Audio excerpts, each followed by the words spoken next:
মথুরাপুরের বোচাহিতে মন্দিরে চুরির ঘটনায় ব্যাপক শোরগোল। শুক্রবার দুপুরে বিষয়টি দেখতে পান স্থানীয় বাসিন্দারা। জানা গেছে, মথুরাপুরের বোচাহি এলাকায় দীর্ঘদিন ধরে রয়েছে এক হনুমান মন্দির। সেখানে রয়েছে একটি দানপাত্র। বিগত 1 বছর ধরে সেই দানপাত্রে টাকা জমা ছিল বলে দাবি স্থানীয়দের। আজকে দেখলাম এই বাচ্চাটা যে কি বলছে পিসা তালা ভাঙা আছে, কে টাকা বের করে নিয়েছে নাকি, তালাটা ওইদিকে পেলাম আমরা।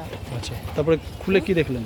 খুলে দেখলাম না, আমরা এখন দেখলাম যে সবাই যে কি নোট ছিল নাকি, এদের ফোন করলাম তা আসলো, তা বলছে কি না টাকা ছিল এখানে, কতটা টাকা ছিল, ওরা ভরেছে 500 টাকা 100 টাকা 10-20 এরকম করে নোটগুলা ছিল, সবটা বের করে শুক্রবার দুপুরে হঠাৎই এক শিশু দানপাত্রের তালা ভাঙা অবস্থায় দেখেন। বিষয়টি স্থানীয়দের জানালে তারা দানপাত্র খুলে দেখেন দানপাত্রে খুচরো পয়সা রেখে সমস্ত টাকায় নিয়ে পালিয়েছে দুষ্কৃতীরা।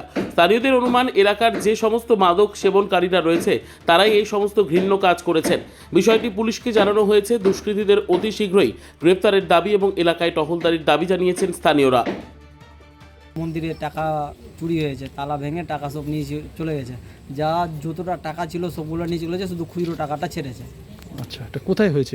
এটা মথুরাপুর বোচাহিতে। কিসের মন্দির রয়েছে? কোন এটা মন্দির? হনুমান মন্দির। হনুমান বজরং মন্দির। বলি। তো কোথা থেকে মন্দিরের কোথা থেকে চুরি হয়েছে? মন্দিরের দান পাত্র থেকে আচ্ছা, আনুমানিক কত টাকা ছিল তাতে?